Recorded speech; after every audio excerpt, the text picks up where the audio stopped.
All right, let's stay in the health space. Talk vaccine. Now, of course, we've seen the rollout now gradually gather pace around the globe, but not yet in Australia. But there's also controversy over whether the jabs would be compulsory for Australian workers. So let's bring in our own shot in the legal arm, Joydeep from People and Culture Strategies Live.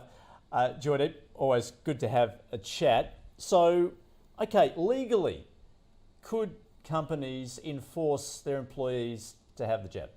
Yeah, so this is the question on many employers' lips at the moment, forefront of the minds of many, understandable. What I think we can say to employers is that unfortunately this is not going to be a question which is going to be answerable with a one-size-fits-all answer. And the reason is because the simple answer to the question is each employer will be able to require an employee or their workforce to be vaccinated only if they can prove, if challenged, that that was a lawful and reasonable direction on the part of that employer to that particular employee. And even within an organisation, it might mean that it's a lawful and reasonable direction for some, but not a lawful and reasonable direction for others.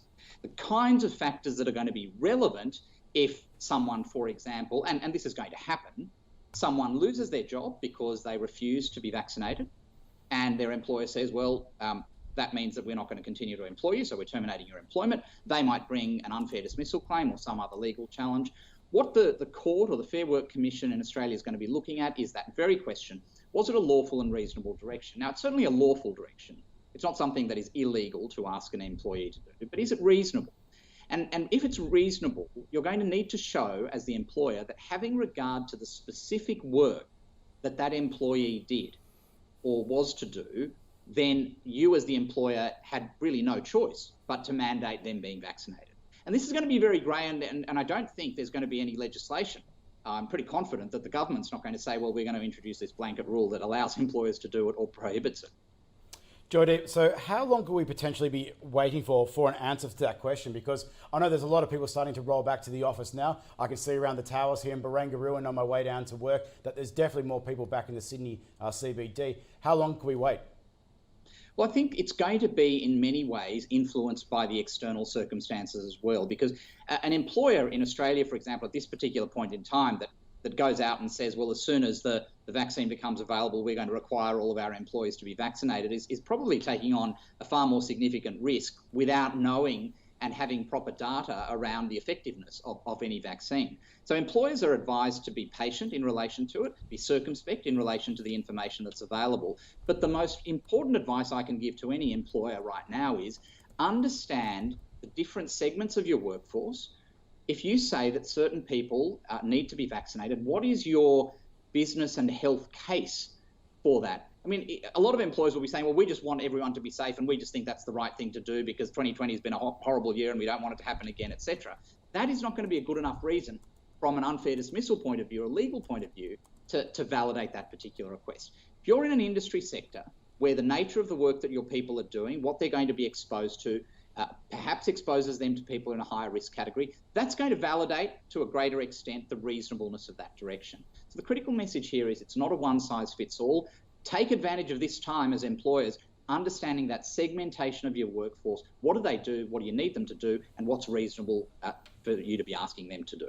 Yeah, it's so many vexed questions, as you say, particularly as far as the rights of employees are concerned. For instance, if they choose not to have the vaccination, perhaps for health reasons, they feel as though it perhaps would endanger them for some reason, then would the company not be within its right to say, well, okay, we accept that, but we can't possibly have you in the office?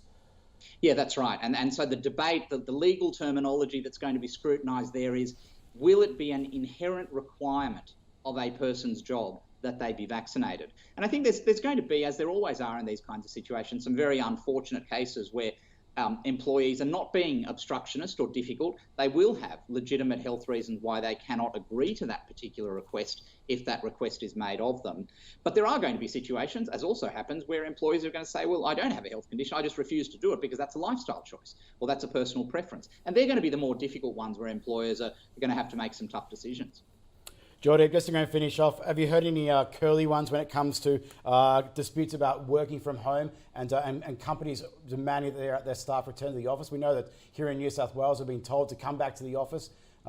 what have you been hearing on the ground? What's some interesting things you've seen? Yeah, I think there's a lot of mixed messages. I think there are a lot of employees who are very glad to be coming back. There's a lot of employees who are hoping that their employers are going to entertain some kind of hybrid.